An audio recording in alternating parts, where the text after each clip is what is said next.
What's up, guys? It's Josh from GRD Fab, and this is episode 3 of Talking Drift. So, as you may have noticed, at the end of each episode, we ask our subscribers to like, comment, subscribe, and we've had a couple people comment, and we're basically going to talk about the things that they've asked us to talk about.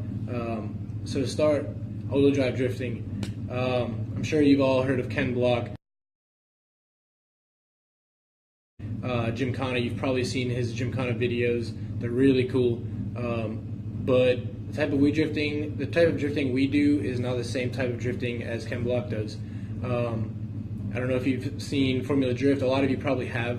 And those of you who actually drift and watch Formula Drift probably know that there's a very big difference compared to Gymkhana style drifting and then Formula Drift. Gymkhana is specifically all-wheel drive, as to where Formula Drift or that style of drifting is rear-wheel drive based. And I guess what it is Gymkhana evolved from rally driving, and it's high horsepower cars that are set up very similar to rear-wheel drive drift cars as well, but it is very different.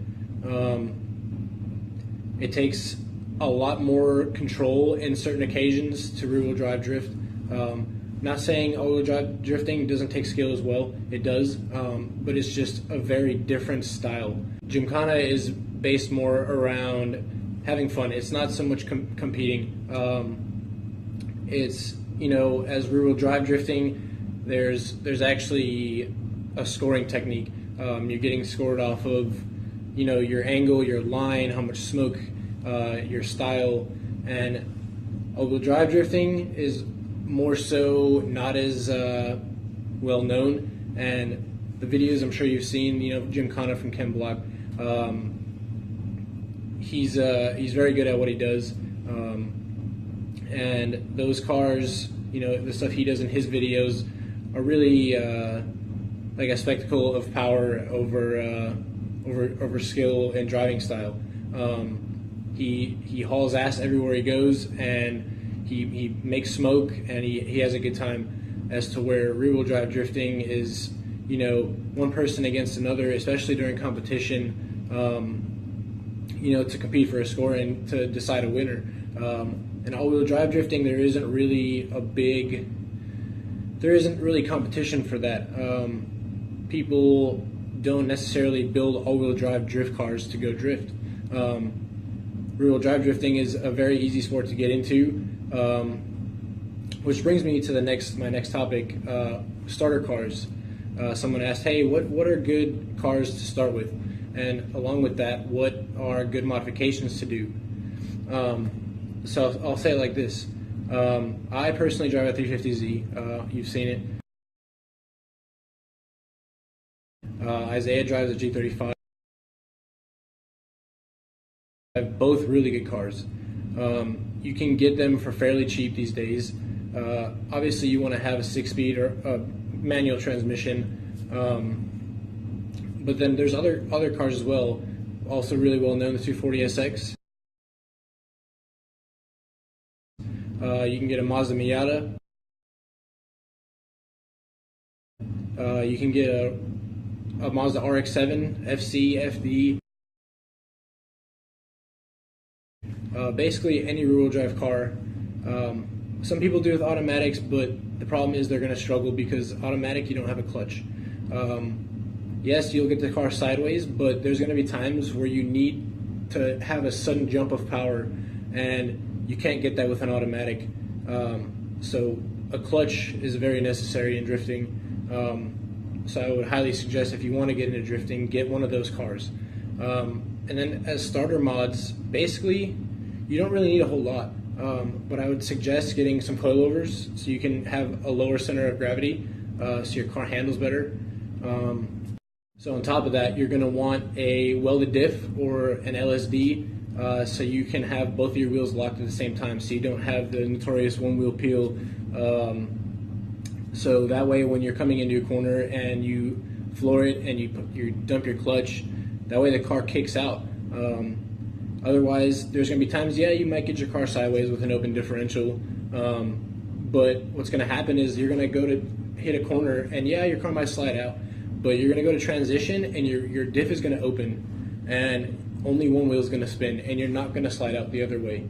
And what could happen is it can make you overshoot, and it's going to send you off in a direction you don't want to go, which could obviously it's going to cause issues, and you may end up crashing and wrecking your vehicle and possibly getting hurt. So I would highly recommend at least those modifications to get started. Which brings me kind of to our next topic, street drifting.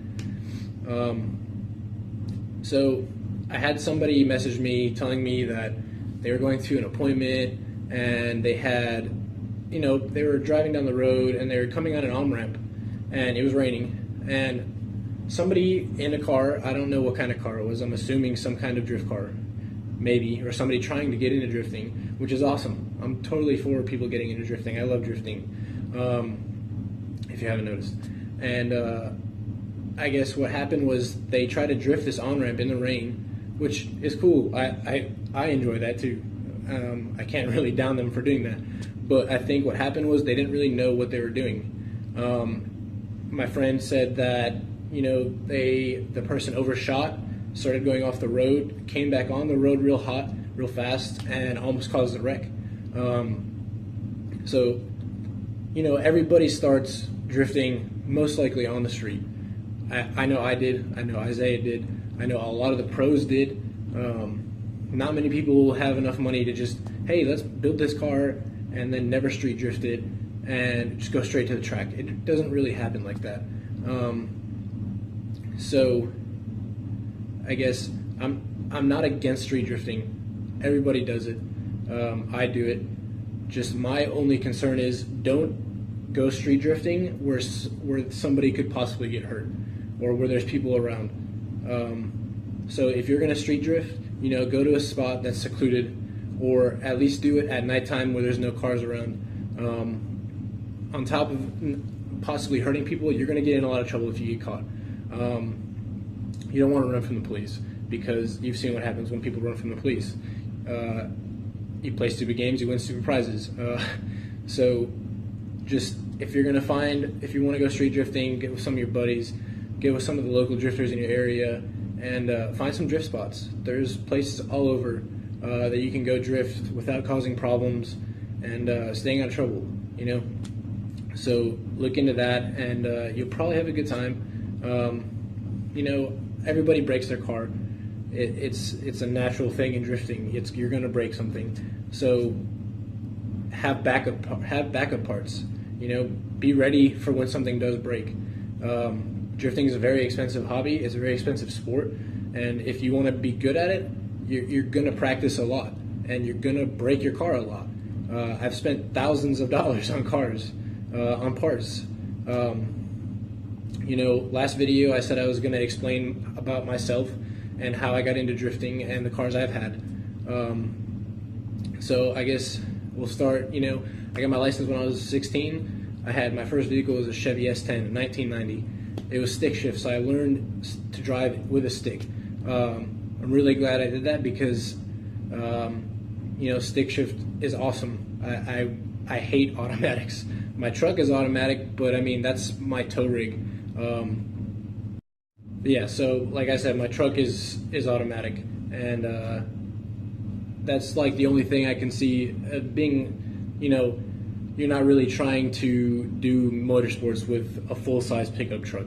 A lot of people, they build like off-road vehicles and they're cool, but you don't necessarily need a manual transmission for that. But then, so after my S10, I had a I had a Geo Tracker. Well, it was technically my dad's. This is when I was young. That thing was fun, in the wintertime in the snow. But after that, I had my first turbocharged car. I had an Eagle Talon TSI, and I built that thing pretty well. Only downside was it was automatic, and me being me, I beat the hell out of it, and I blew up the transmission twice. Before, I finally was like, I can't do this anymore. I traded the car for a 240SX, my first 240SX, and that car was a pile of shit, but it was awesome because I could drift it. So at the same time, I played a lot of Forza Motorsport. I still play Forza Motorsport. Right now I play Horizon 3 all the time. Also on that note, add me on Xbox Live and we'll go drifting. But I played, getting into drifting, I played Forza online drifting, Forza Motorsport 1, Forza Motorsport 2, and I basically adapted the controls from my hands to my full body. So, the A button, e-brake, et cetera, and I just started practicing, and I got pretty good after a while, and it's been years, that was back when I was 16, 17, I'm now 26, 27, and I've been drifting since then. It takes a long time to get good, and just if you want to drift and you want to get into drifting, ask for help, ask your friends for help, especially ones that know how to drift. They'll help you out a lot, I'm sure, because everybody in the sport of drifting is really willing to help other people. So after I had the 240, I had numerous other vehicles. I had my old 350Z was probably my favorite car that I've had. And then I actually sold the Z and I bought an R32 Skyline GTST. I'll put a picture in here. And that car was awesome. I loved it. And everywhere I went with it, people were like, yo, where did you get that car? How much did you pay for it? Like, where did that car come from? People who didn't know what it was. And they're like, why is the steering wheel on the other side? So, I would explain, yo, it's from Japan. It's really cool. I paid this much. And they're like, that's really cool, dude. And thing was, I was in school. I didn't really have time to work on it. And it had problems. The struts were shot. The suspension was terrible. The IACV valve was cleaned out completely. There was nothing in it, so it didn't want to idle right. The water pump seal was leaking. The rear main seal was leaking, and it just had problems. So at that point, I actually got rid of it, and I traded the car for a 2007 Subaru, which I loved that car as well. But what happened was, it being all-wheel drive, and me being a rear-wheel drive drifter, it wasn't exactly what I wanted. I got it in order to be more reliable, and me being me again, I tried doing some stupid shit with it, and I broke the transmission racing. I blew up first gear, launched it, and it disintegrated the gear. I had it fixed, got it back in the car, drove it for a little while longer, and I was like, you know what, I need to get back into drifting. I need another rear-wheel drive car. So I traded for a Mustang. I've had Mustangs in the past, and this Mustang was pretty cool, but it wasn't right. It didn't fit me as a driver. So what I ended up doing is trading that for another Z, which is now the current one I have, and I love that Z. I like it better than my last Z, and for me personally, it's probably one of the best cars I've ever driven. All the stuff I've done to it, all the stuff I'm about to do to it after I get back to the U.S., and that car is going to be awesome. I'm doing a full suspension update, new coilovers, all new arms in the rear. I'm getting a Wise5 angle kit for the front, so I'll go from stock like 45 degrees of steering angle to about 65 or 70 degrees, and I'll be able to do some pretty nice entries, and I'll be able to hold angle really well. But along with that, when I get back also, I'm probably going to buy another Subaru because I really loved that car. It was a great car when I didn't beat the hell out of it. So what I'm going to do is I'm going to get another one, and I'm going to daily drive it. It's most likely going to be a 2004 or 2005 WRX, and I'm going to daily it. And yeah, I'm going to do some modifications to it, but I'm not going to try to beat the hell out of it like I did the last one. I'm just going to have a nice clean daily. And that's pretty much where I'm going to be at when I get back. I'm also going to try to open a shop, and then in the meantime, I'll still be in the Army. I'm going to be doing my thing, but when I get out of the Army, I'm going to try to go to UTI and get my certifications, and I'm going to go to school for welding as well.